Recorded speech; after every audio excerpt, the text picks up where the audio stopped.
Ang huling paghatol. Pagkatapos nakita ko ang malaki at puting trono, at ang nakaupo roon.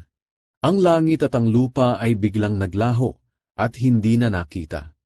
At nakita ko ang mga namatay, taniyag at hindi, na nakatayo sa harap ng trono. Binuksan ang mga aklat, pati na ang aklat na listahan ng mga taong binigyan ng buhay na walang hanggan.